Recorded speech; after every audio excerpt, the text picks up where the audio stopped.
My brother always felt the need to one-up me, so I finally found something he couldn't match, until his wife betrayed me with my fiancé, creating a family scandal that exposed years of favoritism. I was born with a shadow that wasn't my own. My brother Sebastian was 3 years older than me, and from my earliest memories, I knew I was the family's afterthought. My parents, Richard and Victoria, never tried to hide their preference. They displayed it like a badge of honor, as if Sebastian's mere existence was their greatest achievement, while I was an obligation they reluctantly fulfilled. When I was 8 and Sebastian was 11, we both competed in our school's science fair. I spent weeks building a working model of the solar system, meticulously painting each planet and calculating the proper orbital distances. Sebastian threw together a baking soda volcano the night before. Guess whose project earned a spot on the mantle for years? When I brought home my blue ribbon, my father glanced at it and said, "That's nice, Ella," before returning to Sebastian's participation certificate, gushing about his scientific potential. Our Christmas mornings told the same story. One year, when I was 12 and Sebastian 15, we both asked for new laptops. Sebastian received a top-of-the-line gaming laptop with all the accessories. I got a refurbished model that could barely run basic programs, and my mother had the audacity to say, "You don't need anything fancy for your schoolwork, dear." The pattern continued throughout our childhood. Sebastian would get driving lessons in our father's prized Audi. I was taught in the old family minivan. Sebastian's graduation party was a catered affair with 50 guests. Mine was pizza in the backyard with a handful of relatives who spent most of the time asking about Sebastian's college plans. My academic achievements became a particular point of contention. In high school, I worked myself to exhaustion maintaining a perfect GPA. When my report card showed straight A's, my parents rifled through it looking for flaws. "No A+ in calculus?" my father remarked, his disappointment palpable. "You need to apply yourself more if you want to get into a good college." Meanwhile, Sebastian barely maintained a B- average. When he managed to get a single A- in English, his best subject, my parents hung the report card on the refrigerator and took him out for a celebratory dinner. I wasn't invited. "Sebastian just needs more encouragement," my mother would explain whenever I questioned the disparity. "You've always been more independent, Ella. We don't worry about you as much." Their method was clear. By constantly praising Sebastian and diminishing me, they believed they were balancing some cosmic scale. In reality, they were creating two damaged children: Sebastian, who believed he deserved adoration without effort, and me, who believed nothing I did would ever be good enough. The summer before college was particularly revealing. I had been accepted to a prestigious university with a partial scholarship, an achievement that had required years of dedication. When I announced the news at dinner, my father's response was cutting. "Partial? Couldn't manage a full ride, huh? That's going to cost us." 2 weeks later, Sebastian announced he was taking a gap year to find himself, code for playing video games in the basement and occasionally applying for jobs he had no intention of taking. My parents threw him a party, complete with a custom cake that read "Pursuing Your Dreams." They gave him a new car to help with his journey of self-discovery. And that gap year turned into 5. Sebastian bounced between minimum wage jobs, never lasting more than a few months at any of them. Each time he quit or was fired, my parents consoled him, assuring him he was too creative or too intelligent for such menial work. When I suggested he might benefit from some structure or responsibility, my mother snapped, "Not everyone follows a conventional path, Ella. Sebastian is an original thinker." And meanwhile, I worked 2 jobs to pay my way through college, often skipping meals to afford textbooks. When I couldn't come home for Thanksgiving one year because I couldn't afford the plane ticket, my father called to tell me, "Well, I guess your priorities are elsewhere." The irony was lost on him. Sebastian developed a particular talent for one-upmanship as we grew older. If I mentioned a promotion at work, he'd immediately counter with some vague opportunity that was supposedly coming his way.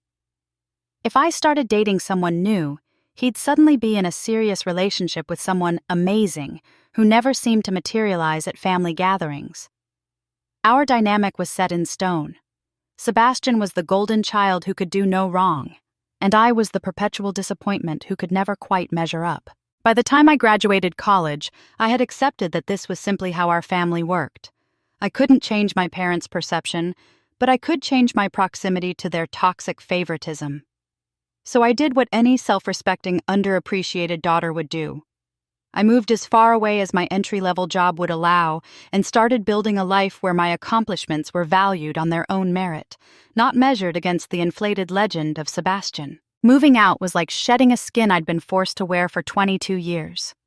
I found an apartment, tiny and in need of repairs, but gloriously mine, in a city 3 hours from my parents' home.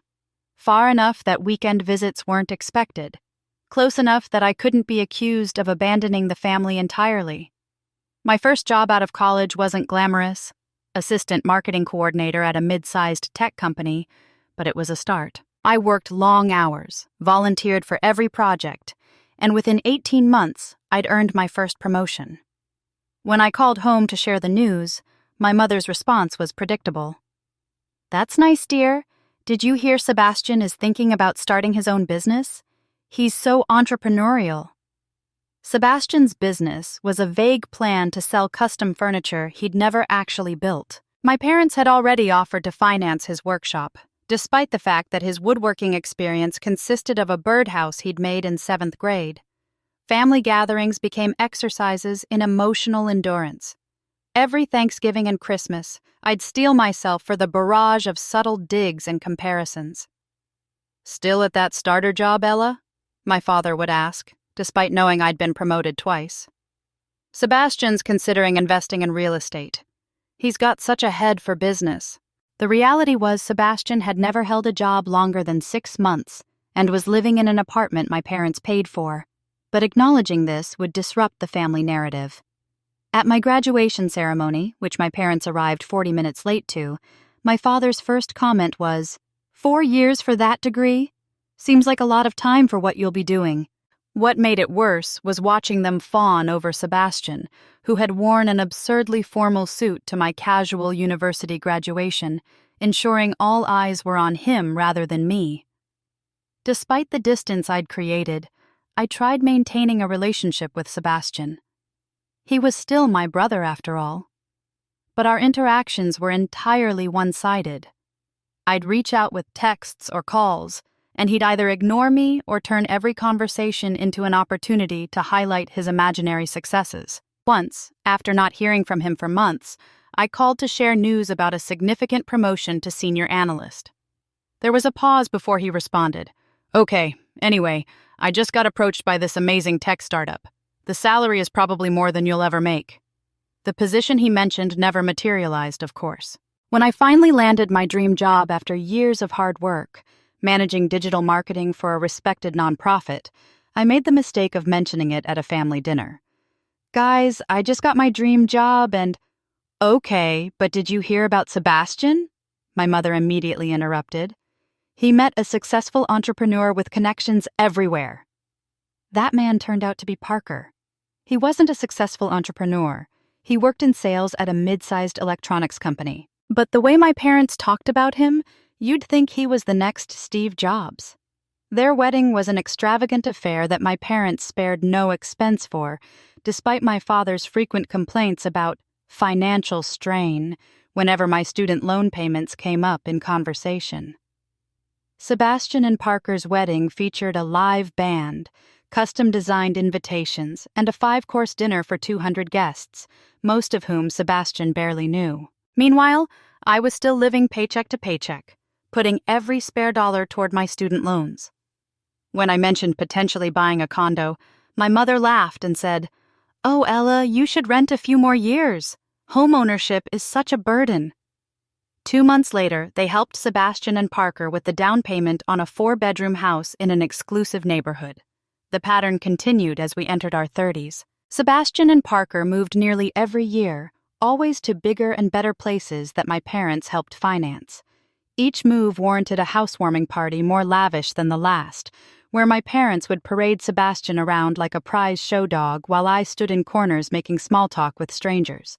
I kept showing up, kept trying, kept hoping that someday my achievements would be recognized on their own merit. But as the years passed, I realized that in my family's eyes, I would always be defined not by what I did, but by how I measured up to Sebastian. And in their scoring system, I would always fall short. That is, until I met Nolan at one of Sebastian's many housewarming parties, and everything changed. I almost didn't attend Sebastian and Parker's third housewarming party in 4 years. This latest upgrade, a sprawling craftsman with historic character in an upscale neighborhood, felt like another opportunity for my parents to remind me of my brother's supposed superiority. But a last-minute cancellation at work freed my Saturday, and guilt won out over self-preservation. The house was exactly as I'd expected, immaculate and clearly beyond what Sebastian and Parker could afford without my parents' help. I arrived with a modest bottle of wine and a houseplant, immediately feeling underdressed among the crowd of Sebastian's fashionable friends. "Ella, you actually came," Sebastian said when he spotted me, his surprise making it clear he'd expected me to bail. "Mom and Dad are in the kitchen showing everyone photos from our Aspen trip." I nodded and headed in the opposite direction, finding refuge on the back patio where fewer people had gathered. That's where I met Nolan. He was leaning against the railing, looking as out of place as I felt. Tall with kind eyes and an easy smile, he wore jeans and a simple button-down while everyone else was dressed like they were attending a gallery opening. "Not a fan of house tours?" I asked, noticing his gaze fixed on the garden rather than the party inside. He laughed. "Is it that obvious? I'm here because Parker's my cousin, family obligation and all that. I'm Ella, Sebastian's sister." "Ah, the mysterious sister. I've heard about you." "All terrible things, I'm sure," I joked, though part of me wondered what Sebastian actually said about me to others. "Actually, Parker mentioned you run digital marketing for that environmental nonprofit. That's impressive work." I nearly dropped my wine glass. Someone at this party, someone connected to my brother, had actually acknowledged my career without dismissing it or comparing it to Sebastian's. We talked for hours that night. Nolan was a civil engineer who designed sustainable water systems for developing communities. He was passionate, intelligent, and refreshingly humble. By the end of the evening, I'd forgotten all about my parents parading Sebastian around the party. When Nolan asked for my number, I gave it without hesitation. Our first date was nothing fancy, just coffee at a local cafe, but it was the most comfortable first date I'd ever had. He listened when I spoke, asked thoughtful questions, and seemed genuinely interested in my answers. There was no posturing, no one-upmanship, just authentic conversation. After 3 months of dating, I finally worked up the courage to introduce Nolan to my parents. I prepared him thoroughly, explaining the family dynamic and warning him about their likely indifference. He squeezed my hand and assured me it would be fine. It wasn't. My mother spent the entire dinner interrogating Nolan about his career prospects, while my father repeatedly mentioned Sebastian's entrepreneurial ventures. He'd recently started selling overpriced fitness supplements on social media.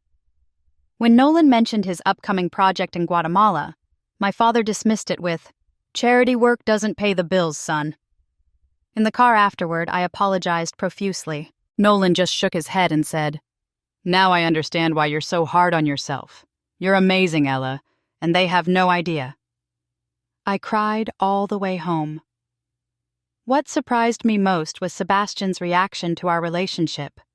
He suddenly became overly interested in my love life, constantly asking about Nolan and our plans. At first, I thought he was finally taking an interest in my happiness, but there was something off about his attention, something calculating. Despite my family's lukewarm reception, Nolan and I grew closer. 6 months in, we decided to move in together. My parents' response was predictable. "Isn't it a bit soon? You barely know him." This from the people who had helped Sebastian and Parker buy their first house after dating for just 4 months. Living with Nolan was like finding a peace I'd never known existed. Our small apartment became a sanctuary where I was valued, where my thoughts and feelings mattered. For the first time, I experienced what it felt like to be someone's priority. Even more surprising was how Nolan stood up for me at family gatherings. When my father made a dismissive comment about my recent promotion, Nolan calmly but firmly highlighted my accomplishments. When my mother tried to change the subject to Sebastian's latest venture, Nolan steered the conversation back to my work. I'd finally found something Sebastian couldn't one-up, a partner who truly saw me, who valued me for exactly who I was. And for a while, I thought that was enough to break the pattern of my family life. I was wrong. After 2 years together, Nolan proposed on a quiet evening at home. No grand gestures or public spectacles, just the two of us, a home-cooked meal, and a simple question that changed everything. The ring was modest but perfect, a vintage emerald that had belonged to his grandmother. "I know it's not flashy," he said nervously as I stared at the ring. "We can look for something else if you'd prefer." "It's perfect," I whispered, tears streaming down my face. "Absolutely perfect." That night, as we lay in bed discussing our future, I felt a familiar anxiety creeping in. "We should probably tell my family soon," I said, my stomach nodding at the thought. Nolan kissed my forehead. "Whatever reaction they have doesn't change us, Ella. Remember that." I called my parents the next morning, heart racing as the phone rang. My mother answered, and I blurted out the news before I could lose my nerve. There was a long pause before she responded. "Oh, well, that's certainly news. Have you set a date yet?" No congratulations. No excitement. Just practical questions delivered in a tone that might have been used to discuss a dental appointment. "We're thinking next spring," I said, trying to maintain my enthusiasm despite her lukewarm response. "Spring is when Sebastian and Parker are planning their vow renewal ceremony for their 5th anniversary," she replied immediately. "You might want to consider a different season so the events don't conflict." "Of course. Heaven forbid my wedding interfere with yet another celebration of my brother's relationship." When my father got on the phone, his first question was whether Nolan had discussed his intentions with him beforehand. When I explained that we didn't feel that was necessary, he huffed about tradition and respect, before changing the subject to Sebastian's latest business idea, a subscription box service for pet owners that was guaranteed to be the next big thing. I hung up feeling deflated but not surprised. Nolan wrapped his arms around me and said, "Their loss, not ours." What I didn't expect was Sebastian's reaction. He called me that evening, his voice oddly tight. "So, engaged, huh? That was fast." "We've been together for 2 years, Sebastian." Right. Well, congratulations, I guess. Parker and I were just talking about how we might renew our vows next year. It's going to be an incredible event. We're thinking of renting that vineyard estate in Sonoma. Mom and Dad are already helping us plan." The message was clear. Whatever celebration I planned, Sebastian's would be bigger, better, and more important to our parents. Despite my family's indifference, wedding planning began. Nolan's parents were wonderfully supportive, offering both emotional and financial help. His mother called me weekly with ideas and encouragement, while his father insisted on contributing to our venue costs. Their kindness only highlighted the stark contrast with my own family. When I asked my mother if she wanted to come dress shopping, she sighed and checked her calendar. "I suppose I could make time next month, though I'm quite busy helping Sebastian with the details for their vow renewal. His event planner needs a lot of guidance." I ended up going with Nolan's mother and my best friend from college. We found a beautiful dress at a sample sale. Elegant, simple, and perfectly me. When I sent a photo to my mother, her response was a single text. "Looks nice. Sebastian and Parker are having custom suits made by that designer who dressed the celebrities for the awards show last year." The real breaking point came during our engagement dinner, a small gathering at our favorite restaurant with both sets of parents. Nolan's parents arrived early with gifts and champagne. My parents showed up 20 minutes late. "Sorry," my father said without looking particularly apologetic. "We were on the phone with Sebastian's event coordinator. This vow renewal is becoming quite the production." Throughout dinner, every wedding topic I brought up was countered with a detail about Sebastian's vow renewal. My venue? Nice, but not as exclusive as Sebastian's vineyard. Our honeymoon plans? Quaint, but nothing compared to Sebastian and Parker's planned month-long European tour. When the check came, Nolan's father reached for it, but my father intercepted. "Let me get this," he said, pulling out his credit card. I felt a momentary surge of gratitude until he added, "We should save where we can. Between Sebastian's event and now this wedding, our budget is getting stretched thin." In the car afterward, I broke down completely. My own engagement dinner. And they couldn't stop talking about Sebastian for 5 minutes, I sobbed. They're making it clear that his vow renewal is more important than our actual wedding. Nolan drove in silence for a while before saying, "What if we eloped?" The idea took root immediately. No more competing with Sebastian. No more watching my parents prioritize his celebration over ours. Just Nolan and me, committing to each other without the family drama. "We could do something small, just us and a few close friends," I said, the tension in my chest easing for the first time in weeks. "Maybe that coastal town we visited last summer?" Nolan smiled. "I'll call tomorrow about accommodations." When I told my parents our new plan, my mother was horrified. "Eloping? But what about the family? What will people think? Sebastian and Parker had such a beautiful ceremony." "This isn't about Sebastian," I said firmly. "It's about what Nolan and I want." "Well," my father interjected, "if you're set on this, we'll have to decline attending. We've already committed to helping with preparations for Sebastian's event that weekend." I hadn't even told them which weekend we were considering.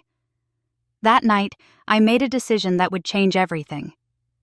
Our elopement would happen as planned, but I would no longer bend myself into knots seeking approval from people who would never give it. For once, Sebastian's shadow wouldn't darken my happiness. What I didn't know was that Sebastian had plans of his own, plans that would turn our small, intimate ceremony into yet another battlefield in our lifelong competition. We chose a small coastal inn for our elopement, a charming white clapboard building perched on cliffs overlooking the Pacific. The plan was simple, a weekend ceremony with just 8 guests, Nolan's parents, his sister and her husband, and our 4 closest friends. My parents had made it clear they wouldn't attend, citing prior commitments to Sebastian's vow renewal preparations, though our elopement was scheduled 3 months before his event. I'd found peace with their absence. In fact, there was something liberating about planning a ceremony without worrying about their approval or comparisons to Sebastian's grander celebrations. 2 weeks before our wedding date, I received an unexpected call from Sebastian. "Ella, I've been thinking about your elopement," he began, his voice carrying that familiar false cheerfulness. "Parker and I feel terrible that Mom and Dad can't make it. We want to help." Suspicion immediately prickled at the back of my neck. Sebastian had never offered to help with anything in my life unless it somehow benefited him. "That's thoughtful," I said cautiously. "But we've got everything covered." "Nonsense. We insist on upgrading your photography package as our gift. Parker's cousin is an amazing wedding photographer. He's shot for celebrities, you know. He's available that weekend and would love to document your special day." Before I could respond, Sebastian continued, "And we'd like to attend ourselves, of course, to represent the family. We've already booked rooms at that inn." My stomach dropped. Sebastian and Parker at our intimate elopement? The very people we were trying to escape? "Sebastian, we specifically chose to keep this small. Oh, and I hope you don't mind, but I mentioned your elopement to a few family members who were hurt they weren't invited. Aunt Judith and Uncle Robert are driving up, and Cousin Melissa and her husband are flying in from Chicago." I gripped the phone so tightly my knuckles turned white. "You did what?" "They're family, Ella. You can't exclude family from your wedding," he said, as if I were being unreasonable. "Anyway, they've all made arrangements. It would be rude to uninvite them now." By the end of the call, I learned that Sebastian had somehow invited 14 additional guests to our elopement, all without consulting me. When I called the inn in a panic, the manager confirmed that someone had indeed booked several more rooms under my wedding block and had requested to change our dinner reservation from 8 people to 22. "They said they were calling on behalf of the bride," the manager explained apologetically. Nolan found me crying at our kitchen table. When I explained what had happened, his usual calm demeanor gave way to genuine anger. "This is crossing a line, Ella. He's hijacking our wedding." We spent the evening calling the uninvited guests, awkwardly explaining that there had been a misunderstanding. Most were understanding, if confused. Aunt Judith, however, was deeply offended. "Sebastian said you wanted us there. We've already bought plane tickets and arranged for a dog sitter," she huffed. "I don't understand why you're being so selfish." The next day, my mother called. "Sebastian tells me you're uninviting family members from your wedding," she said, her disapproval evident. "That's very hurtful, Ella." "They were never invited in the first place," I explained, trying to keep my voice steady. "Sebastian took it upon himself to invite people to our elopement without asking us. He was trying to help. He felt bad that your wedding would be so small. It's supposed to be small. That's what an elopement is." My mother sighed dramatically. "Well, I think you're being ungrateful. Sebastian was only trying to make your day special." The week before our wedding, I received a large package from Sebastian. Inside was a garish sequined white pantsuit with a note. "Saw this and thought of you. Much more modern than a traditional dress. Parker says it's very now." I already had my dress, a simple, elegant slip dress that I loved. The pantsuit was exactly the opposite of my style, and Sebastian knew it. It was another attempt to assert control over my day. 3 days before we were set to leave, the inn called. There had been a problem with our reservation. Someone claiming to be my wedding planner had called to make upgrades to our package, including changing our intimate dinner to a large reception with a DJ and dance floor. The cost had nearly tripled. "We need your approval to proceed with these changes," the manager said, "and we'll need the additional deposit immediately." I was livid. "I never authorized any of this. We don't even have a wedding planner." After sorting out the mess with the inn, I called Sebastian directly. "What the hell are you doing?" I demanded when he answered. "Helping. That little dinner you planned sounded so boring. I was just trying to make your wedding less depressing." "It's not your wedding to plan, Sebastian. This is exactly why we chose to elope, to avoid this exact situation." He scoffed. "You're being dramatic. I'm just trying to make sure your wedding isn't embarrassingly small compared to our vow renewal. People will talk, you know." That night, Nolan and I made a decision.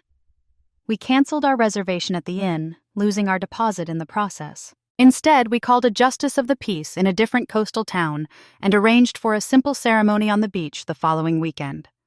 We told absolutely no one in my family where or when it would take place. The morning of our actual wedding day, I turned off my phone. Nolan and I drove 3 hours to a different coastline, where we met his parents, sister, and our 4 friends at a small public beach. The justice of the peace was waiting for us beside an archway of driftwood and wildflowers that Nolan's sister had arranged. I wore my slip dress, barefoot in the sand. Nolan wore linen pants and a white shirt with the sleeves rolled up. It was simple, authentic, and perfectly us. As we exchanged vows with the sound of waves crashing behind us, I felt a weight lifting. For once, this moment was entirely ours, untouched by Sebastian's competitive nature or my parents' comparisons. At our small celebration lunch afterward at a local seafood restaurant, I turned my phone back on to find 17 missed calls and 32 text messages. Sebastian and my parents had shown up at the original inn with gifts and family members in tow, only to discover we weren't there and had never intended to be. The texts ranged from confused to furious. My mother called our decision childish and inconsiderate. My father demanded to know what kind of daughter gets married without her parents present. Sebastian's messages were the most revealing. "You did this on purpose to embarrass me in front of the family. I was just trying to help make your wedding less pathetic." I showed the messages to Nolan, who took my phone and turned it off again. "Today is about us," he said, kissing my forehead. "They can wait." In that moment, surrounded by people who genuinely cared about our happiness, I realized I had finally done what I'd been trying to do my entire life. I had stepped out of Sebastian's shadow completely, even if just for one day. What I didn't know was that this small act of independence would trigger the biggest family confrontation of my life.